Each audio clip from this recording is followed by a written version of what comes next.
출애굽기 39장 8절부터 21절입니다. 성경에 있으신 분은 같이 읽겠습니다.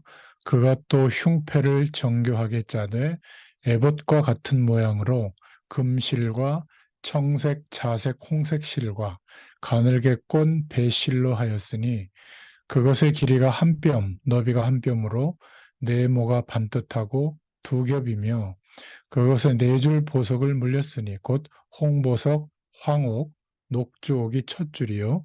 둘째 줄은 석류석, 남보석, 홍만호요. 셋째 줄은 호박, 백만호, 자수정이요. 넷째 줄은 녹보석, 호만호, 벽옥이라. 다 금태에 물렸으니 이 보석들은 이스라엘의 아들들의 이름, 곧 그들의 이름대로 12이라. 도장을 새김같이 그 12지파의 각 이름을 새겼으며 그들이 또 순금으로 노끈처럼 사슬을 따 흉패에 붙이고 또 금태둘과 금고리 둘을 만들어 그 두 고리를 흉패 두 끝에 달고 그 따은 두 금사슬을 흉패 끝 두 고리에 꿰매었으며 그 따은 두 사슬에 다른 두 끝을 에봇 앞 두 어깨바지의 금태에 매고 또 금고리 둘을 만들어 흉패 두 끝에 달았으니 곧 그 에봇을 마주한 안쪽 가장자리에 달았으며 또 금고리 둘을 만들어 에봇 앞 두 어깨바지 아래 매는 자리 가까운 쪽, 곧 정교하게 짠 에봇띠 위쪽에 달고 청색 끈으로 흉패 고리와 에봇 고리에 꿰어 흉패로 정교하게 짠 에봇띠 위에 붙여서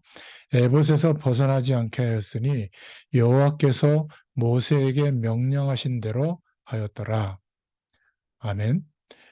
오늘 출애굽기 39장 8절부터 21절의 말씀을 통해서 제사장의 흉패라는 제목으로 함께 은혜를 나누겠습니다.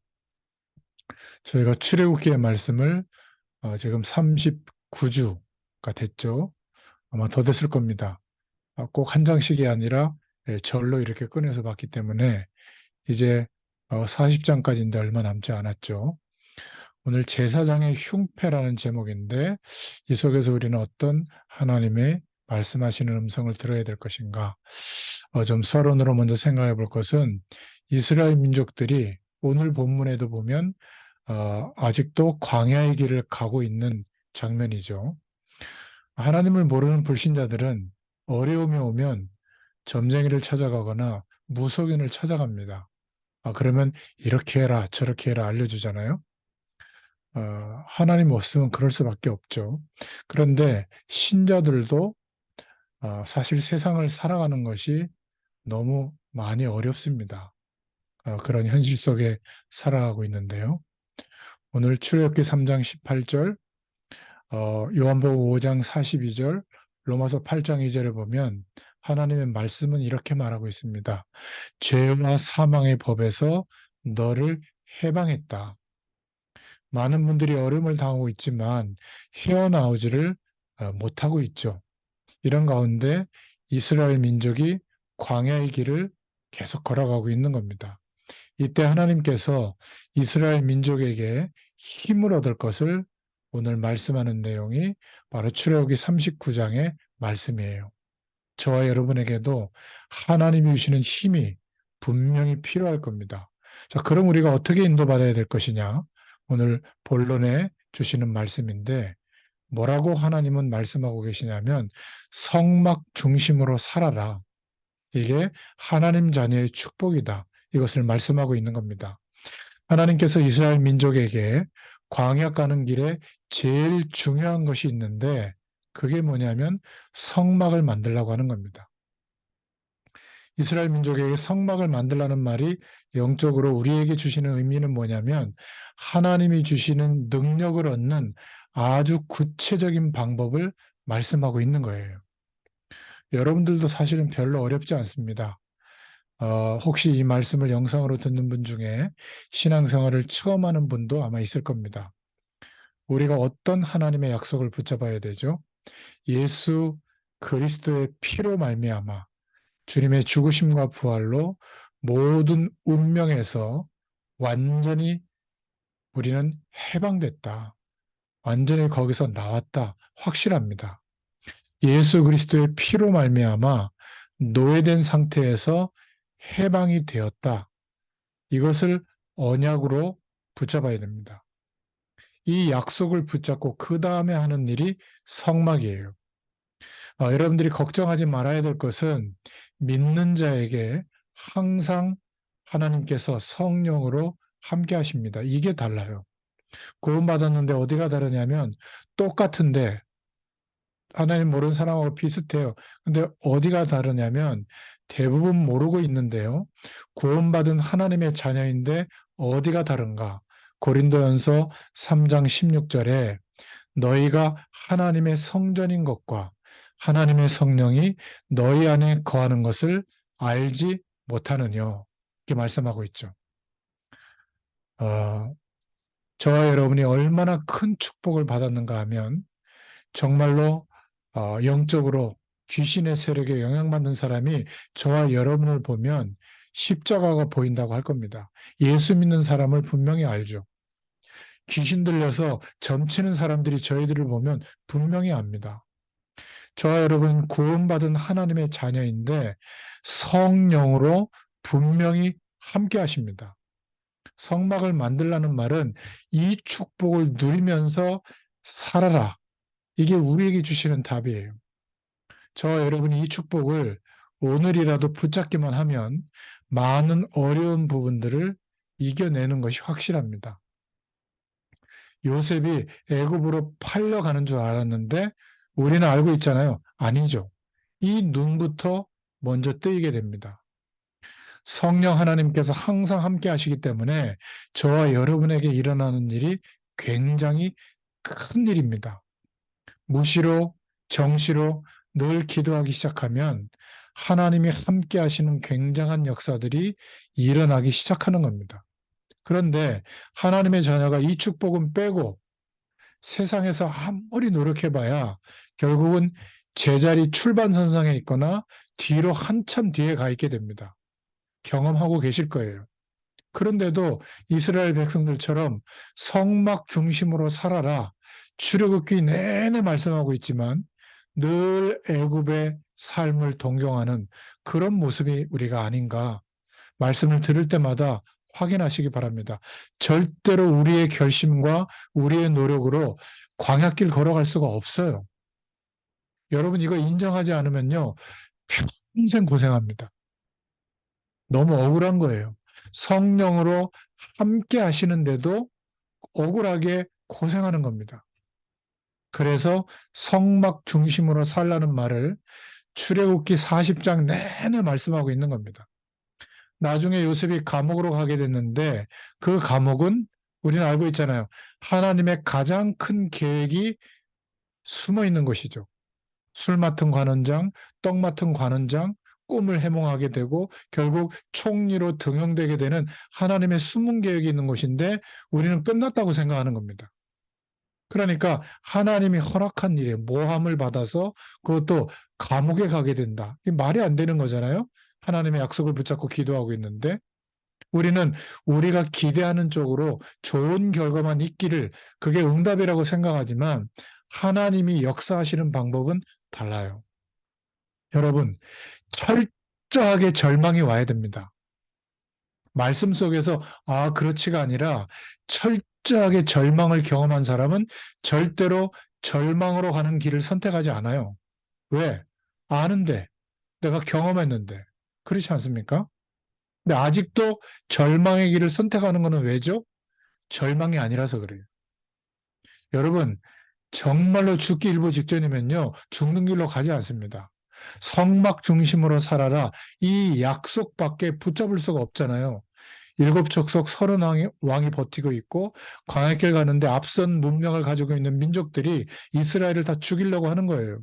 유일하게 괜찮아질 수 있는 길은 성막 중심으로 살 수 있는 길 외에는 없앤 겁니다, 하나님이. 그게 광야의 삶이거든요.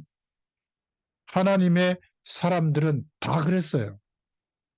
세상적인 노력을 하지 마라. 그 말이 아니라 우리는 세상적인 노력으로 살 수 있는 인생이 아니에요. 하나님이 주시는 힘과 능력으로 세상 속에서 살아가야 되는 겁니다. 이 힘이 빠져버리면 결국은 아니라고 하지만 세상 배경이 전부인 겁니다. 그래서 성막 중심으로 살라는 겁니다. 이거는 교회 가서 예배 잘 드리고 살아라, 그런 단순한 말이 아니에요. 그러니까 위기라고 생각하고 어마어마한 실수라고 생각했는데 하나님의 약속이 이루어지는 길 위에 서 있는 겁니다. 무엇만 하면요? 성막 중심으로 살면. 저는 예전에 신앙생활 하는데 기도 응답이 오지 않았습니다. 기도 응답이 안 올 뿐만 아니라 기도할 줄도 몰랐죠. 그러니까 어떻게 살아가죠? 제 앞에 너무 어려운 일들이 많이 생기는 거예요. 그 어려운 일이 생기는데도 어떻게 해야 될지 몰랐던 겁니다. 그러니까 아침에 눈을 뜨면 제일 먼저 고민부터 생기는 거예요. 전 그렇게 살았었어요. 제가 복음 알기 전에는 뭐 여러분하고 비슷한 거죠. 똑같았습니다. 다른 사람은 어떤지 모르겠는데 저는 눈 뜨면 항상 고민 속에 사로잡혀 있거든요. 이런 고민, 저런 고민, 이런 문제, 저런 문제. 그러니까 저도 모르는 사이에 괴로워하고 있는 거예요. 그럼 그 고민이 해결이 되냐? 해결이 안 돼요. 그러니까 자꾸 어려운 일을 당하게 됐던 겁니다. 그러다가 하나님의 은혜로 어느 날 예수님이 그리스도를 보내셔서 나를 흑암과 저주의 배경에서 완전히 구해내 주셨구나. 이걸 제가 믿게 된 겁니다. 내가 빠져나온 상태가 된 게 아니라 말씀이 믿어지게 된 거예요. 하나님께서 내가 살아가고 움직이는 곳마다 하나님의 백성이 움직이는 데는 반드시 성령의 역사가 일어나게 되어 있구나. 제가 어느 날 그게 믿어진 겁니다. 절대 눈에 안 보이는데 출애굽기 3장 18절에 제가 기도할 때마다 흑암 세력이 무너지는구나. 그러니까 눈에 안 보이는 것들 아니에요, 전부 다. 당장 막 뭐 경제적으로 막 윤택해지고 어려운 문제나 현실 해결되고 그런 게 아니었어요. 우리가 기도하는 순간에 하나님은 주의 사자를 앞서 보내셔서 하나님의 역사를 이루시는구나. 이게 정말 믿어지게 된 겁니다. 놀라운 것은 그때부터 대단한 기도를 한 게 아니지만 기도 응답이 오기 시작했어요. 그때부터 하나님이 문을 열어주시기 시작했습니다. 더 놀라운 일은 문제가 없냐? 계속 있었어요. 문제가 안 온 것은 아니지만 그 문제 속에서 하나님이 준비해 두신 계획이 보이는 거예요. 여러분, 여러분에게 주신 축복이 뭐죠? 너희는 구원받은 하나님의 자녀라는 겁니다. 염려하지 말라는 거예요. 그래서 이 속으로 성막의 축복 속으로 들어가기만 하면 된다는 겁니다. 고민하지 말고요. 여러분의 모든 삶을 하나님 앞에 시간을 정해놓고 정시기도와 연결해 보세요. 여러분의 삶에 큰 응답이라고 하는 변화가 일어날 겁니다. 그 말이 성막 중심으로 살라는 말이에요. 하나님께서 항상 성령으로 함께 하시기 때문에 모든 현장에서 한 가지만 더 해보세요. 주님이 나와 함께 한다는 것을 기억하고 무시로 기도해 보세요. 누구나 할 수 있습니다.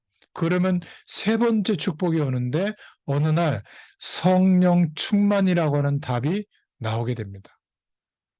나의 기준과 배경을 가지고 성령 충만 받을 수가 없어요.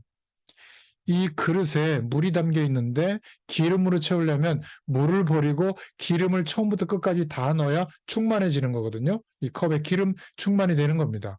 성령 충만을 받으려면 내가 맞다라고 생각하는 기준, 그게 나쁘다는 게 아니라 그것을 가지고 답이 안 됐잖아요. 근데 왜 그 기준을 여전히 붙잡고 하나님을 바라보세요? 그러면 성령 충만이라는 답이 안 옵니다. 빨리 빨리 버려버리고 노력하지 마라, 열심히 살지 마라, 최선의 노력을 기울이지 마라. 그 말이 아닙니다. 그것으로 안 됐는데 왜 그 기준을 여전히 붙잡고 성령 충만해봐야 그 기준이 내 인생에 중요한 거 아니겠어요? 그거 빨리 내려놓고 잠깐만이라도, 하루에 잠깐만이라도 성령의 충만함을 구하고 그 축복이 경험되기 시작하면 어느 날 충만한 은혜가 오는 겁니다. 예수 처음 믿는 분들이나 오래 믿는 분들이나 반드시 찾아내야 될 답이에요. 여러분, 이 답이 안 오면요, 홍해를 만나면 죽는 겁니다.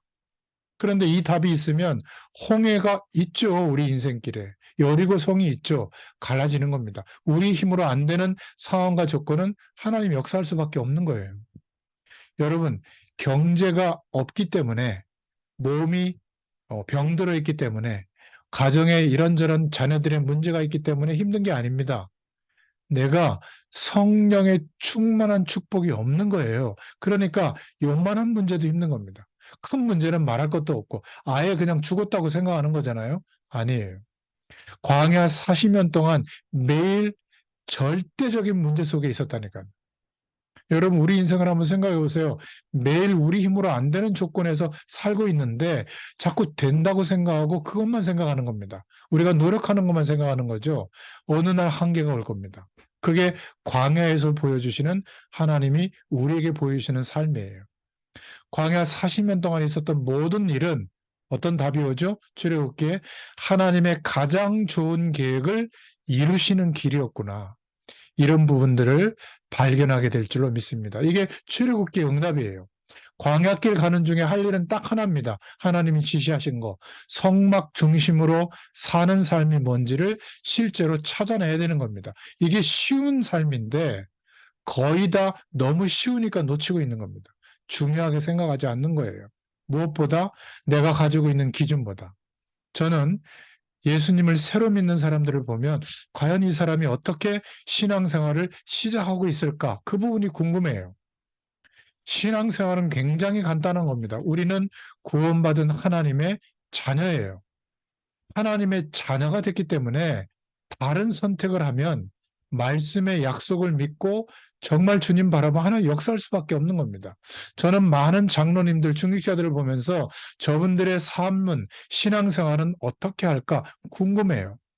많은 교육자들을 보면서 저분들의 어려움과 삶을 어떻게 인도받을까 궁금합니다. 특히 기도 부분이 궁금하거든요. 여러분, 성막 중심으로 살아라. 이 축복을 누리면 정말로 하나님이 주시는 힘이 생깁니다. 우리는 때를 따라 문제와 어려움이 와요. 실수하기도 하고 모자란 선택을 합니다. 그게 문제가 아니라 하나님이 주시는 힘을 가지고 그런 공경에 처한다면 그것은 굉장히 중요한 시간이 온 거예요. 집중할 시간이 온 겁니다. 아침, 점심, 저녁으로 하나님이 주시는 힘을 얻기 시작하면 치유되는 역사가 일어나게 될 줄로 믿습니다. 왜 출애굽기 내내 성막 중심이냐? 하나님께서 이스라엘 민족에게 하루에 3번씩 성막 중심으로 기도하면서 살아가도록 아예 법을 제정하고 삶의 태도를 바꾸게 한 거예요. 애굽에서는 어떻게 살았죠?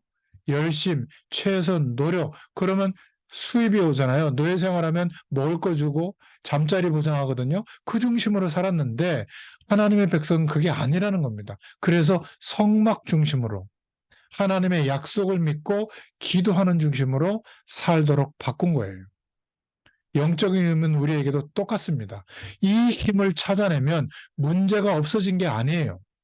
우리의 삶에 큰 문제, 작은 문제가 계속 몰려와도 절대로 언약 속에 있는 성막 중심으로 살아가는 나를 그 문제가 못 이기는 겁니다. 오히려 그 문제 속에 하나님의 역사가 이루어지는 중요한 내용들이 시작되는 거예요. 안 그러면요, 퍽퍽 넘어집니다. 여러분, 건강의 문제만 오더라도요, 얼마나 힘든 줄 아십니까? 자녀에게 문제 와보세요. 부부간의 문제 와보세요. 경제적인 문제 와보세요. 교회 안에 문제가 와보세요. 정말 힘든 결정들 속에서 날마다 힘들게 살아가거든요. 여러분, 성막 중심으로 조금만 주님 바라보는데 하나님이 역사하는 겁니다. 저와 여러분이 얼마나 대단한 사람인 줄 아세요? 마귀의 자녀가 아니에요, 더 이상. 저주의 운명에서 빠져나온 사람들이에요. 그걸 지금 광야에서 계속 설명하고 있는 겁니다. 아유, 목사님, 저는 영적으로 어려움을 당하는데 어떻게 합니까? 이분들은요, 깊은 기도 속에 들어가세요. 기회가 온 겁니다. 하나님이 하셔야 될 시간이 진짜 온 거예요. 고린도서 12장에 여러분이 깊은 집중과 은혜 속에 들어가잖아요. 하나님의 역사가 시작되는 겁니다. 다니엘서 6장 10절에 한가할 때 정시 기도한 게 아닙니다. 위기를 당할 때 하나님은 주의 사자를 앞서 보내신 거예요. 왜 그렇죠? 왜 그렇게 기도하면 응답받습니까? 우리가 하나님의 자녀이기 때문에 그래요. 우리의 운명은 완전히 바뀐 겁니다. 이게 번복되지 않아요. 어떤 문제와 저주 앞에서도 우리의 운명이 바뀌지 않습니다. 구원받은 하나님의 백성이 얼마나 큰 축복을 받았는지 실제로 모르고 있는 거죠. 지구가 둥글잖아요. 근데 워낙 크다 보니까 평평하게 보이는 겁니다. 하나님의 축복이, 함께 하시는 축복이 얼마나 어마어마한지, 그러니까 육신적인 축복보다 못하다고 생각하는 거예요. 안 보이니까. 여러분, 정말 우리는 마귀에 속한 운명에 사로잡혀 있는 사람들이 아니에요. 그러니까 우리는 하나님의 자녀요. 저와 여러분을 움직이는 데는 반드시 성령께서 역사하시게 되어 있는 겁니다. 아무것도 걱정하지 말고 성막 중심으로 살라. 이게 오늘 주시는 첫 번째 기도 제목입니다. 저와 여러분이 살아가는 인생의 어간에 역사하는 흑암 세력들은 반드시 결박되고 떠나게 되어 있습니다. 여러분이 이 사실을 믿고 정시로 기도하기 시작할 때 하나님은 주의 사자를 앞서 보내서 역사하시게 되어 있어요. 이거를 깨달으면 뭐가 나오죠? 무시기도가 나오는 겁니다. 어떤 상황과 조건 속에서도 불신앙의 조건을 선택할 이유가 없어지는 거예요. 표시 안 나게 우리가 직장 생활하는 것처럼 보이는데 기도의 힘을 가지고 있는 거예요. 여호와께서 요셉과 함께 하심으로, 여호와께서 다윗과 함께 하신 것처럼 이때부터 우리의 삶에 하나님이 함께 하시는 변화가 진짜 일어나는 겁니다. 여러분, 이것이 있어야 증인으로 설 거 아니겠습니까? 그죠? 그래서 성막 중심으로 살아라. 만약에 나에게 병이 왔다, 문제가 왔다, 이것은 하나님의 깊은 기도 속으로 들어가라고 하는 하나님의 역사하심이에요. 성막 중심이에요. 그게 성막 중심으로 살아가는 겁니다. 이게 오래 걸린다고 해서 낙심할 이유도 없어요. 응답이 빨리 온다고 해서 흥분할 이유도 없는 겁니다. 아브라함은 직접 하나님이 인도하는데 25년 기다린 겁니다. 요셉은 하나님의 약속이 임했는데 어떻게 됐죠? 13년이나 굉장히 고통 중에 인도를 받았어요. 13년을 완전 노예로 팔려가고 감옥에 들어가고 결국 하나님의 시간이 됐을 때 총리가 될 수 있는 나이 30세가 됐을 때 하나님이 역사한 겁니다. 이스라엘 백성들, 하나님의 백성들은 흔들리지 말고 성막 중심으로 살아라. 이 메시지를 출애굽기 전체에 계속 주고 있는 겁니다. 그러는 중에 오늘 본문은 뭐죠? 제사장의 옷을 만들어라. 지난 시간에 읽었죠. 출애굽기 39장의 내용입니다. 그게 무슨 내용이죠? 성막 중심으로 사는 정도가 아니라 이제 제사장의 옷을 만들어라. 여러분, 제사장이 어떤 의미인지 아시잖아요. 여러분이 응답받을 정도가 아니라 저와 여러분 한 명을 통해서 저와 여러분이 있는 모든 곳에 저주가 다 무너지는 참 제사장의 축복으로 우리를 부르신 겁니다. 그래서 제사장의 옷을 만들라고 지난 시간에 말씀을 우리가 정돈했잖아요. 제사장 옷을 얘기하는 게 아니에요. 여러분, 이 사실을, 우리를 부르신 부르심의 이유를 믿기를 바랍니다. 그러니까 이 사실을 정말로 믿는다면 여러분, 이 시간에 예배 드릴 때 그냥 예배가 아닌 거예요. 내가 제사장이구나. 하나님이 나를 만인 제사장 중에 그리스도를 대제사장으로 세우시고 나를 제사장으로 부르셨구나. 나의 가정에서 내가 제사장인 내가 가만히 있어야 되겠나. 가족들이 다 이상해도요, 내가 이 제사장의 축복을 누리면 되는 겁니다. 그러면 가정의 역사하는 저주의 세력은 반드시 꺾이게 되어 있어요. 내가 아는 친구들, 직장 동료, 친척들이 있는데 내가 그냥 있어도 되겠나. 중보기도 하게 되어 있습니다. 내가 할 일이 있을 거 아니냐. 이게 당연한 거 아니겠어요? 우리는 그냥 매일매일 살아갑니다. 여러분, 그 사람들을 품고 기도할 때, 그래서 우리가 조금 안타까워서 기도하는 중에 전화를 하거나 만났을 때 조금 하나님이 함께 하시는 그 은혜에 대해서 조금 얘기해 보세요. 너무 반가워하면서 저한테는 뭐라고 얘기하는지 아세요? 내가 지금 너무나 큰 어려움을 당하고 있는데 어떻게 알고 전화했냐? 이런 일들이 허다합니다. 여러분 복음을 받고 힘을 얻고 응답이 일어나기 시작하면 다 바뀌게 되는 줄로 믿습니다. 오늘 본문의 내용은 뭐죠? 제사장의 흉패를 만들려고 하는 겁니다. 오늘 본문이 제사장 그 옷, 에봇의 가슴에 붙어 있는 흉패예요. 이 흉패가 뭐냐면 여기에 보석 12개를 달라고 기록했잖아요. 이 12개는 이스라엘의 12지파의 이름이 거기에 새겨져 있는 겁니다. 그 보석이 박힌 거예요. 흉패에. 이것을 제사장의 그 옷, 제사장이 입는 옷에 가슴에 붙여둬라. 이게 흉패거든요. 제사장의 흉패. 이게 무슨 의미죠? 모든 주의 종들은 성도들을 위해서 24시 기도해라. 그 축복을 누려라. 그 말도 되지만 저와 여러분들은 구원받은 하나님의 자녀이기 때문에 하나님께서 그러한 보석처럼 저와 여러분들을 보호하고 있다. 그 말이에요. 여러분 보석을 아무데나 버려둡니까? 보석을 아무거나 두지 않고 보관을 하잖아요. 제사장의 그 옷, 거기에 흉패에 12보석을 붙여라. 그거를 이렇게 이렇게 만들어라. 그것은 하나님이 우리를, 하나님의 자녀를 그 보석과 같이 이스라엘 백성을 보호한 것처럼 우리를 보호하신다는 겁니다.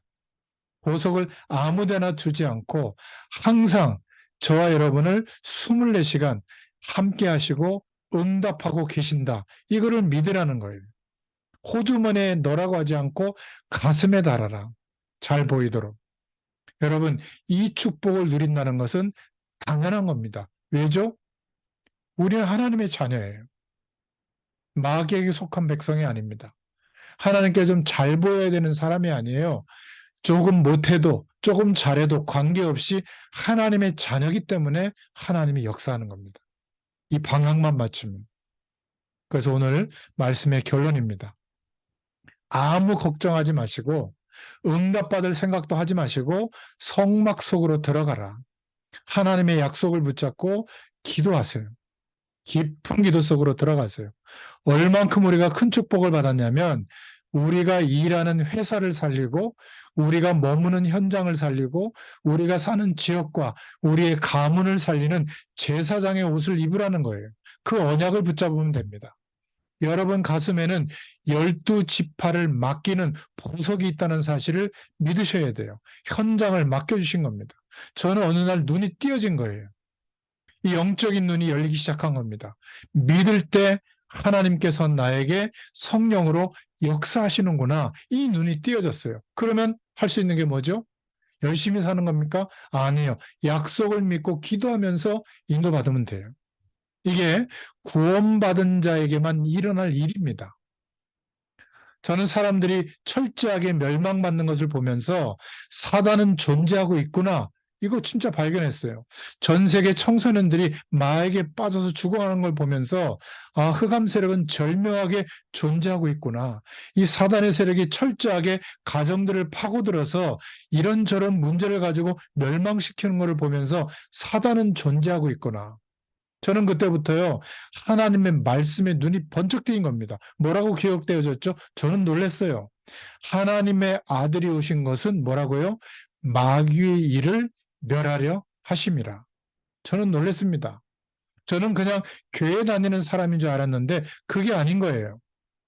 내가 너에게 뱀과 정갈을 밟으며 원수를 이길 권세를 주었다. 누가복음 10장 19절에. 우리는 이런 축복들을 다 놓치고 살고 있는 겁니다. 그래서 낙심하지 말고 힘도 빠지지 말고 하나님의 약속을 붙잡고 기도하면 분명한 하나님의 시간표가 옵니다. 우리는 항상 왜 빨리 응답 안 오냐고 자꾸 되물어요, 하나님께. 그렇지 않습니다. 만약 요셉이 기도할 때 빨리 응답이 왔다면 30세 되던 날 요셉에게 하나님이 총리가 되게 하는 계획을 다 세워놓고 응답 와주신 거예요. 그 감옥에서 3년을 계속 둔 겁니다. 30세 되던 날 어떤 일이 벌어졌죠? 바로 왕에게 꿈을 주신 거예요. 그래서 그 일 때문에 생각난 그 관료가 요셉의 꿈 해몽 때문에 그 중직이었던 그 관료가 생각나서 그때 청구를 합니다. 그 일 때문에 총리가 되는 거죠. 총리가 돼서 보니까 뭘 보게 된 거죠? 애굽의 국법에 고위 공직자로 등용되려면 총리가 되려면 30세 이상이 되어야 되는 거예요. 만약 요셉이 너무 일찍 나오는 응답을 받으면 기도한 대로 하급 관료밖에 안 되는 겁니다. 하급 관료가 나쁘다는 말이 아니라 우리를 향한 세계복음화의 축복 속에 우리의 과거와 현재를 두고 하나님의 정해진 시간표가 있는 거예요. 믿으시길 바랍니다. 우리가 안 되는 것처럼 보이지만, 참는 것처럼 보이지만 정확한 하나님의 역사하는 시간표가 반드시 오게 되어 있어요.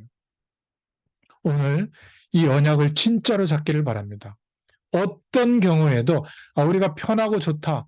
육신적인 응답이 많이 온다. 당연히 할렐루야 주님 바라보죠. 그런데 완전 반대의 상황 속에서도 똑같아요. 성막 속으로 들어갈 수 있기를 축원드립니다. 나는 모든 현장에 제사장의 축복으로 서 있는 것이다. 이 언약을 놓치지 마세요. 저와 여러분의 인생과 운명은 보석처럼 하나님의 가장 중요한 가슴 속에 있다.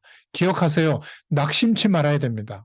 낙심하게 되면, 흔들리면 저와 여러분을 따라다니면서 호시탐탐 기회를 노리다가 사단이 건드는 거예요. 우리의 현실과 문제를 겁내보세요. 계속 건드립니다. 그러다가 우리가 진짜 언약 붙잡는 순간에 믿음 가지고 기도 시작하잖아요. 흑암 세력은 무너지게 되는 겁니다. 왜 그렇죠? 저와 여러분이 그리스도의 의로 하나님의 독생자를 희생시켜서 구원하신 하나님의 자녀가 된 겁니다. 어째서 모세가 이 광야길 가는데 흔들리지 않았냐? 모세가 이 답을 가지고 있었던 겁니다. 여러분, 분명한 답을 가지시기를 축원드립니다. 우리가 신앙생활 하는 게 아니에요. 우리는 하나님의 자녀이기 때문에 광야의 길을 가는 게 아니에요. 애굽에서 나와서 어디로 가고 있는 거죠? 광야의 길이 아니라 언약의 땅을 향하여 하나님의 약속하신 그 방향으로 가고 있는 겁니다. 가나안 땅으로 가고 있는 거죠. 내가 열심히 해야 되는가 보다 아닙니다. 열심히 하지 않아야 된다. 그것도 아니에요. 착각하는데 내가 신앙생활 열심히 하고 교회 열심히 가야 하는데 아니에요. 오히려 어디에서 우리가 승리해야 되죠? 현장에서 승리해야 돼요. 여러분은 현장의 제사장으로 세운 겁니다. 그래서 속지 마세요. 자꾸 종교 생활하는 사람들처럼 예배당에서만 모든 것을 다하고 삶 속에서는 하나님의 약속을 놓치면서 사는 그런 사람은요, 허당입니다. 저와 여러분은 한 사람 때문에 하나님께서 역사하시게 되어 있어요. 아니, 내가 무슨 가문을 살려? 우리 가정도 힘들어 죽겠는데? 아닙니다. 저와 여러분 한 명을 통해서 가정과 가문을 살리는 제사장으로 부르셨다. 이게 나의 정체성이에요. 여러분이 받은 축복이 얼마나 큰지 완전히 노예된 애굽에서 건져내신 겁니다. 세상에서. 그러니까 성막 중심으로 우리의 인생길을 가라. 광야의 길을 가라. 그리고 제사장의 옷, 그거를 명심하고 예배의 축복을 누려라. 그런 정도가 아니라 저 여러분의 이름이 전부 흉패에 기록되어져서 보석과 같이 하나님 나라에 보관되어져 있다. 뭐가 걱정입니까? 오늘의 하나님이 주는 힘을 누리시면 돼요. 이게 결론입니다. 미래도 걱정하실 거 없어요. 오늘 하나님이 함께하는 축복, 믿음으로 누리시면 됩니다. 준비를 많이 해야 된다. 그것도 맞는 말이지만 하나님 자녀에게는 꼭 맞는 말은 아니에요. 생각 바꾸셔야 돼요. 하나님의 자녀는 달라요. 진짜 구원받은 하나님의 자녀는 고아가 아니에요. 노력하고 힘들게 살아야 되는 게 아닙니다. 저와 여러분이 아무리 악한 상황에 놓인다고 할지라도 우리의 정체성은 하나님의 자녀예요. 그래서 하나님이 역사하는 겁니다. 신앙생활하는 것을 자꾸 이상하게 하는데 우리는 하나님의 자녀예요.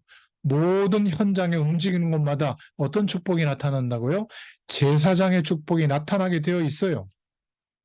저와 여러분이 얼마나 큰 축복을 받았는지 이것을 모르는데 어떻게 진짜 하나님의 응답을 누릴 수가 있겠습니까? 그러니까 허송세월하고 있는 거죠. 어떤 어려움이 와도 성막 중심으로 생을 살아라. 어떤 상황 속에서도 우리에게 부르심의 이유, 제사장의 축복이 있음을 믿어라. 어떤 미래를 두고 저와 여러분은 보석 같은 존재라는 것을 믿기를 바랍니다. 왜 그렇죠? 하나님이 저와 여러분을 구원하신 거예요. 내가 구원의 어떤 길을 찾아간 게 아니에요. 하나님이 직접 나를 구원하신 겁니다. 예수 그리스도를 믿게 하셔서.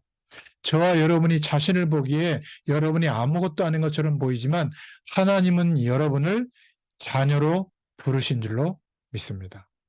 이 축복을 정말 누리게 되시기를 예수님의 이름으로 축원드립니다. 기도하겠습니다. 하나님, 우리를 구원하신 것을 감사드립니다.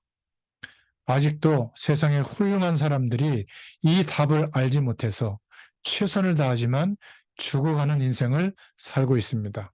성공한 분들이 알지 못하고 숨은 고생을 너무나 철저하게 하고 있습니다. 하나님께서 우리를 축복하셔서 이제 이 모든 사람을 살리는 제사장으로 서게 하신 줄 믿습니다. 오늘 모든 염려를 하나님 앞에 내어놓는 축복의 시간이 되게 하여 주시옵소서. 예수 그리스도의 이름으로 간절히 축복하옵고 기도하옵나이다. 아멘.